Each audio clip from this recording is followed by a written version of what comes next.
Orsine, les vidéos avec du son sont meilleures. D'accord, justement.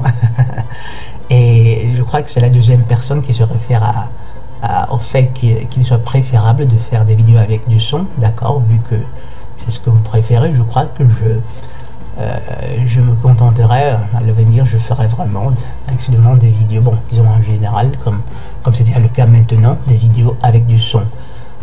Laissant les vidéos à lire pour des occasions un peu, disons, extraordinaires. Bref, nous avons un commentaire de Gomez Tantiama. Ce cher Gomez, Sawabona Gomez, doctorant de tu es une mine d'or, Inch'Allah, celui-ci verra. Merci Gomez. Ensuite, nous avons Brahim. Ce cher Brahim, c'est le fameux grand recette dont tu parlais dans une ancienne vidéo. Oui, c'est lié. Ne me dis pas que c'est en lien avec les 3 jours. Je vois être perdu, je vais dire les Saintes Écritures. Tu viens de planter une crème. À dire la vérité, disons Brahim, je crois que en réalité, ces choses sont liées, évidemment. Seulement, il serait assez difficile d'essayer d'établir une certaine chronologie à venir des événements. Bon, là, je ne sais pas si on pourrait parler de chronologie des événements à venir. De toute façon, d'établir un certain ordre, d'essayer de comprendre. Je crois que ça nous dépasse tous. Ce qu'il est important de retenir, c'est qu'il faut vraiment prendre ces choses en considération. Et c'est bien, c'est très intéressant de voir, par exemple, que face à un tel doute, ton réflexe, par exemple, c'est de te jeter dans la lecture des Saintes Écritures notamment. Et évidemment, à côté, il y a aussi d'autres lectures. Et donc, c'est une très bonne chose, c'est une très bonne démarche. Mais en fait, c'est lié, évidemment, c'est vraiment lié. Toutes ces choses, et c'est une chose qui est particulièrement troublante lorsque vous pensez qu'en réalité, toutes ces choses sont vraiment écrites, elles sont présentes, toutes ces prophéties, elles sont disponibles. Vous savez, le décret divin sur la disponibilité perpétuelle de la vérité. Mais seulement, étant donné que la plupart des personnes ne se donnent jamais la peine de rechercher, d'investiguer, entre guillemets, après, il y en a qui subsistent et qui persistent dans ce scepticisme qui les perdra. Évidemment, il est normal, il est absolument légitime et il est même à encourager d'être sceptique face à certaines informations, mais ce scepticisme, devrait nous permettre justement après d'allumer en nous cette étincelle qui nous permettra de faire nos propres recherches, d'essayer d'utiliser la raison, la logique, tout ce qu'on a à disposition pour faire des recherches personnelles, pour faire des connexions personnelles qui nous porteraient tous précisément, certainement, aux mêmes vérités. Donc, ce grand recette, oui, en fait, c'est lié. Maintenant, quant à comprendre quand est-ce que se produiront les 3 jours de ténèbres, ou alors quand arrivera ce grand recette, tu connais le passage, ces propos de Yahusha. Nul ne le sait, même pas. Seul le Créateur le sait. Seul le Créateur le sait. Une chose est certaine, c'est que ce grand recette est vraiment proche. C'est-à-dire, et en réalité, c'est la grande tempête électromagnétique, la grande tempête de plasma qui aura lieu et qui est vraiment aux portes. Et comme je voulais déjà essayer de vous le dire dans certaines vidéos, par le passé, en réalité, toute cette manipulation dont nous sommes victimes aujourd'hui, y compris celle du Covid-19, c'est des choses qui ont pour but justement d'éviter aux populations, d'empêcher que les populations arrivent à l'un des objectifs. Évidemment, il y en a plusieurs à côté de ceux économiques. L'un des objectifs, c'est d'empêcher les populations justement d'observer la nature, d'observer leur monde. Il y aura, et en fait ils sont déjà présents, des signes dans les cieux. C'est des choses qui ont été dites il y a très très très longtemps. Il est clair qu'après, les personnes ont aussi de la peine à déchiffrer ces choses parce que malheureusement, il y a beaucoup de charlatans, beaucoup de personnes qui utilisent ces informations pour les berner, pour profiter d'elles, malheureusement. Notamment ces innombrables pasteurs de toutes ces religions et tout, qui n'apportent pas les connaissances véritables dont les personnes auraient besoin pour pouvoir se mettre à l'abri. Et c'est quelque chose, c'est simplement, c'est terrible et c'est pathétique. Bon, bref, oui, c'est lié à ce grand recette-là, mais seulement l'ordre chronologique de ces événements à venir, il n'est pas vraiment possible de les établir. L'important est de savoir d'arriver à avoir tous les éléments qui font comprendre, des éléments que chacun de nous peut déjà percevoir, outre au fait qu'ils soient disponibles dans beaucoup d'ouvrages. L'important, c'est d'en prendre conscience, d'en arriver à déchiffrer de comprendre ceux qui sont certains, sont vraiment certains, sur la base d'éléments, je le répète, de donner déjà à disposition aujourd'hui, et de lutter autant que faire se peut pour se mettre à l'abri, et avec soi les personnes qu'on aime, nos proches. Ensuite, nous avons le commentaire de Maha Simam. Merci, mais les vidéos où vous parlez sont plus adaptées. 13 minutes en voiture ou en faisant du sport, on peut vous écouter, mais pas lire. D'accord, Maham. Donc, soit pour les vidéos avec le son. Ensuite, nous avons un commentaire, je crois, c'est un commentaire dont j'ai eu un aperçu tout à l'heure, c'est Michael Foy. Si les élèves ont toujours besoin de toi, eh bien, ça veut dire que tu n'es pas un bon maître. Absolument, bien sûr, absolument, c'est vrai. En ceci que lorsque vous êtes un enseignant, votre rêve, votre but ultime, c'est de voir justement vos élèves acquérir une indépendance qui leur permette justement après d'être, disons, autonome, d'un point de vue cognitif, d'un point de vue philosophique, ou que sais-je encore. Bref, d'en arriver au point où il n'est plus besoin de vous.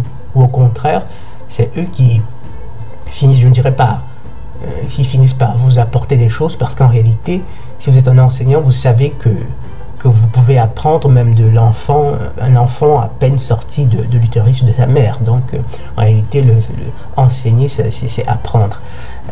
Mais l'objectif ultime justement de l'enseignant, c'est que l'élève arrive à un point, à un moment où justement il est si autonome qu'il est capable de devenir lui, à son tour aussi un enseignant, et au besoin meilleur même.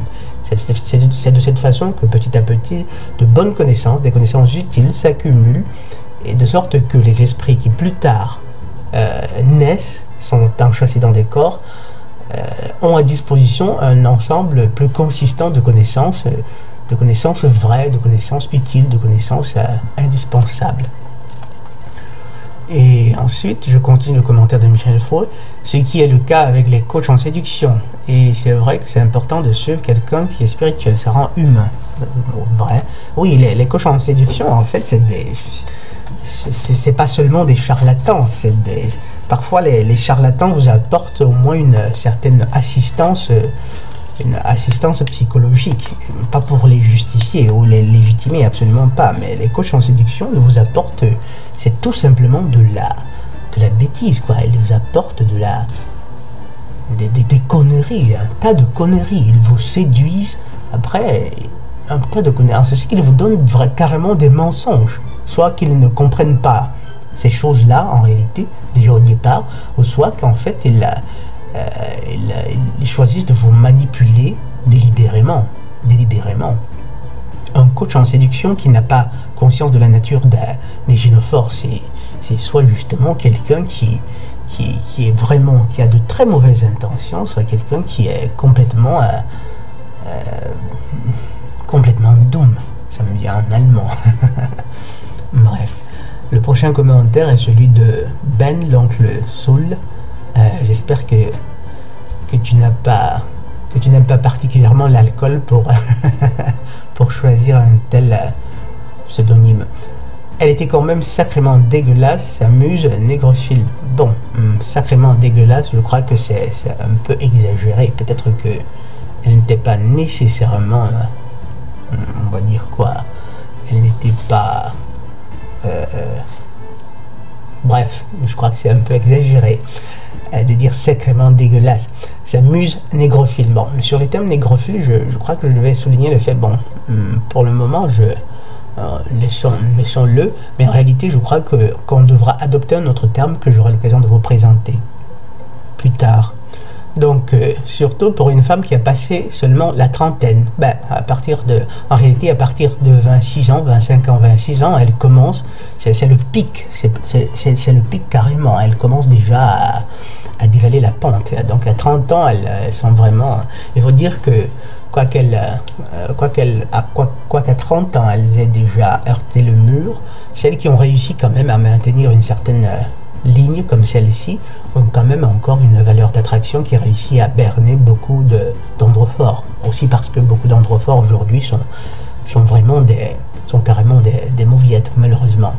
Donc, surtout pour une femme qui a passé seulement la trentaine. Mais bon, paix à son âme malgré tout, paix à son âme. Et merci pour l'excellent travail, Dr Rando. De rien, Ben, l'oncle Ben.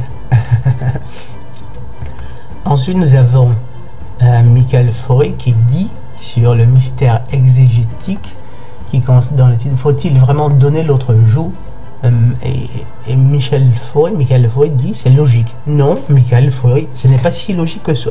Bon, en fait oui, c'est logique, mais seulement le fait de dire c'est logique, ça ne signifie pas que des humains ayant la capacité de lire cette logique-là réussissent à percevoir cela. Et malheureusement, dites-vous bien qu'il y a beaucoup de personnes, d'individus,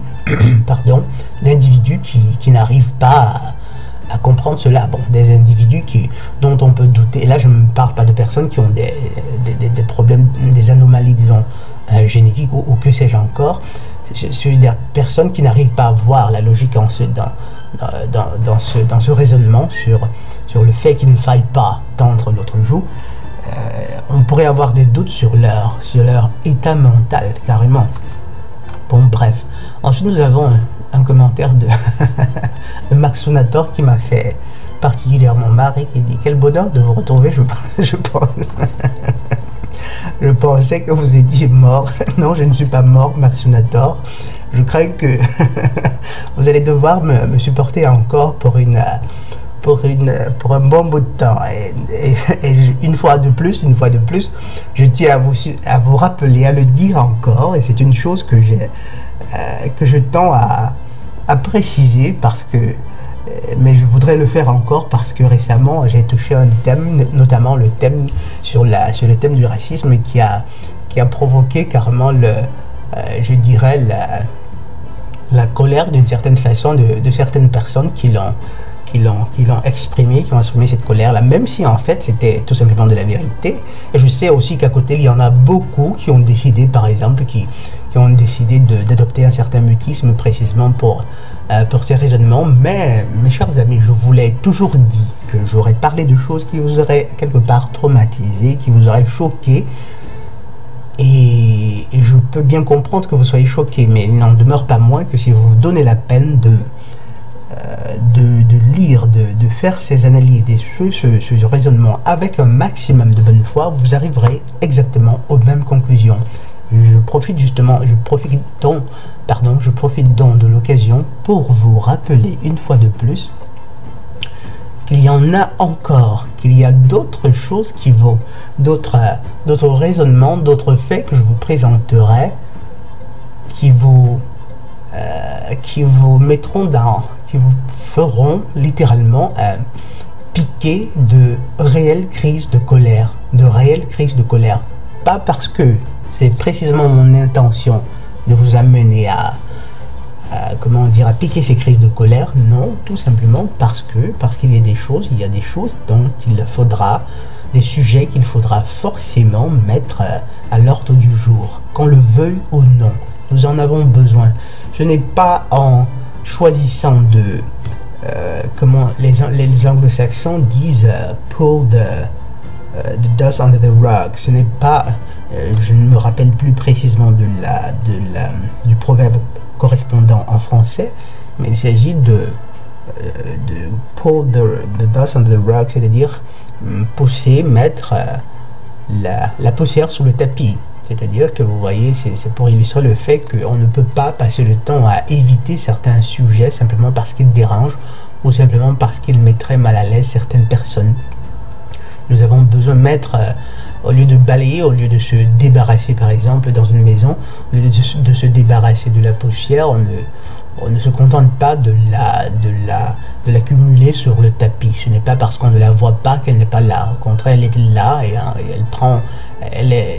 elle est encore d'autant plus dangereuse, plus dangereuse qu'elle peut après justement causer des dégâts plus profonds, tels que, je sais pas, toujours dans la direction de ce proverbe, un enfant qui s'y trouverait, qui souleverait ce tapis là et puis qui respirerait des poussières qui après lui feraient mal. Bref, pour dire quoi? Pour dire que si vous êtes particulièrement sensible à certains sujets, si vous êtes partisan du politically correct, pour lequel, pardon, on ne devrait pas parler on ne devrait pas aborder des thèmes qui dérangent, alors je crois que pour vous épargner ces crises de colère, vous savez ce que vous devez faire. Bref. Ensuite, nous avons un autre commentaire de Maxonator. Bonjour Dr Rando, je vous suis depuis le début de votre chaîne et il me semble que vous avez oublié une vidéo fort touchante et pertinente qui est celle qui parlait de la guerre et des conflits. Pourriez-vous la remettre en ligne car elle est sublime à écouter? D'accord, je crois que c'est la vidéo dans laquelle je parlais de ces militaires américains qu'on voit parfois, vous savez, sur YouTube, lorsqu'ils reviennent du front, ils sont tout heureux, ils sont fiers, ils sont very happy de revoir, ils sont émus de revoir leurs femmes, leurs enfants, leurs nouveau-nés, leurs enfants nés alors qu'ils étaient au front. Il y a cette profonde joie-là. Mais seulement, parfois je me demande, se donnent-ils parfois la peine, souvent la peine de penser à ce qu'ils laissent derrière eux? Et je me rappelle à l'époque, c'est une vidéo, je crois, après tu me diras s'il s'agit vraiment de cette vidéo-là, Maxonator, j'essaierai de la retrouver. Et je me rappelle à l'époque, lorsque j'ai fait, c'était l'année passée, non, en 2018, je me rappelle à l'époque, lorsque je fis cette vidéo, je vous assure que j'ai eu tellement mal, mais alors littéralement mal à voir certaines photos, justement lorsque vous voyez même à y parler maintenant, ça fait ressurgir certaines émotions, certains sentiments. Lorsque vous pensez à ces guerres en Irak, en Syrie, au Moyen-Orient, quoi, bref, partout dans le monde. Et justement, en produisant cette vidéo, je vis ces photos où vous voyez un père tenant son fils, un fils âgé d'environ 12 ou 13 ans comme ça, le corps de son fils. Vous voyez un père complètement effondré, en train de crier, c'est douloureux. Ou alors vous voyez un frère en train d'essayer de secourir son cadet, son aîné des ruines d'un immeuble qui s'est écroulé.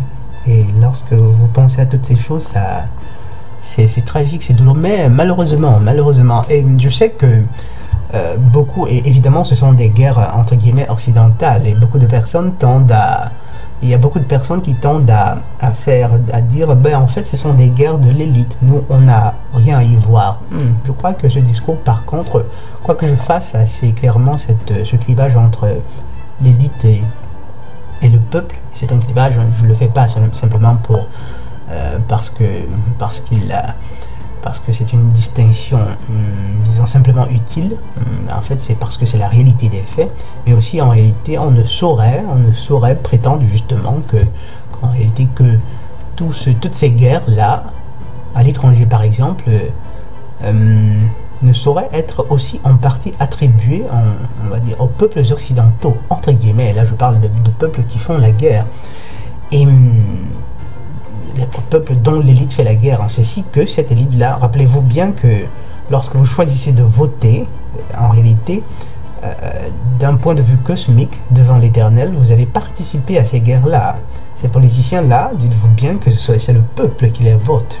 C'est une chose à prendre en considération. Les gens l'ignorent, mais en réalité, à chaque fois que vous mettez un de ces, comment ça se dit, vous pardonnerez mon ignorance, je ne l'ai jamais fait. Donc, à chaque fois que vous mettez votre bien, votre choix, votre vote dans cette urne-là, vous avez choisi délibérément de participer à toutes ces tueries. Absolument. absolument. Parce qu'en fait, en tant qu'humain, libre et souverain, on est censé avoir une autonomie de raisonnement. Une autonomie de raisonnement qui prenne en considération justement le devoir qu'on a envers autrui, envers les autres. Certes pas, on ne demande pas aux personnes de passer le temps peut-être à se ruiner, à faire la charité, ou bien à courir les rues, à embrasser les personnes en leur disant je t'aime et blabla. Non, mais il s'agit au moins de prendre conscience du fait que les personnes, les politiciens les politiciens que nous choisissons sont ceux-là qui après vont ailleurs faire foutre du bordel. Et les voter, c'est les y encourager. Bref, de toute façon, chaque fois que vous votez, vous endossez la responsabilité karmique de toutes ces atrocités-là. Ensuite, nous avons le commentaire de... bref, pour finir avec Maxonator, essaye de me confirmer, peut-être aussi par un message privé à mon courriel, essaye de me confirmer s'il s'agit bien de cette vidéo que je viens de décrire. Et j'essaierai de la retrouver, de la publier ici. Avec quelques, quelques modifications toutefois. Ensuite, nous avons Mayer Alex. Il faut lire le livre Pauvre Noir, Cheveux Crépus, l'histoire d'une aliénation de Juliette Esmeralda. Merci pour la suggestion, j'essaierai de le trouver. L'auteur explique l'origine de cette névrose, car il faut noter que tout ce comportement des femmes noires n'existe qu'après l'esclavage et la colonisation. Il en est de même pour ceux et celles qui s'éclaircissent la peau. Oui, je peux comprendre cela, Mayer Alex, mais seulement, comme je le disais plus bas, aujourd'hui, toutes ces femmes ont parfaitement les moyens, l'autonomie pour choisir justement, pour faire des choix éclairés. Donc on ne saurait vraiment aujourd'hui mettre sur le compte de l'esclavage ou de la colonisation.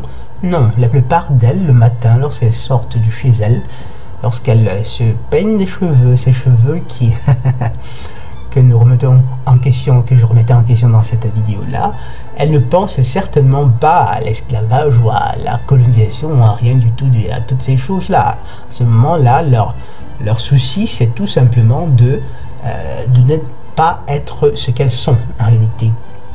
Et le plus tragique, justement, c'est que lorsque vous remarquez, lorsque vous en arrivez à leur expliquer ces choses-là, ces connexions-là, et qu'elles choisissent quand même de continuer dans cette direction, vous comprenez qu'en réalité, ça n'a pas beaucoup à voir avec l'esclavage et la colonisation aujourd'hui. Donc, bref, on en reparlera.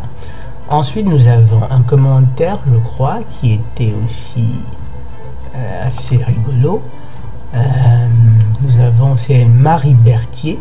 Là, j'ignore si, si c'est bien l'individu sur l'androphore sur la photo. Bon, de toute façon, il y a des androphores qui ont le nom Marie.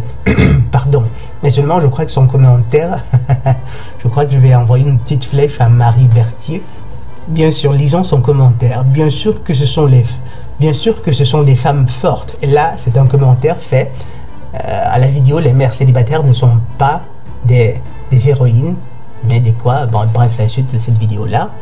Et Marie Berthier de dire, bien sûr que ce sont des femmes fortes. Il n'y a pas de mode d'emploi dans la vie. Et personne n'a le même chemin de vie.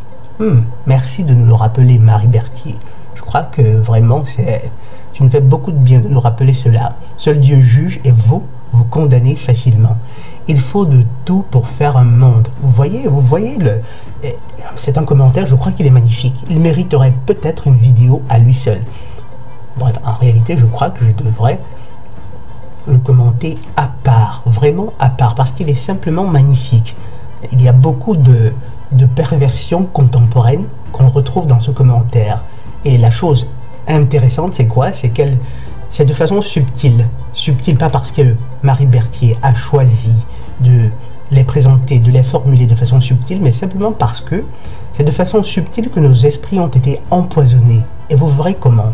Donc je vais arrêter cette vidéo et je vais faire un autre métacom, spécialement sur ce métacom de Marie Berthier.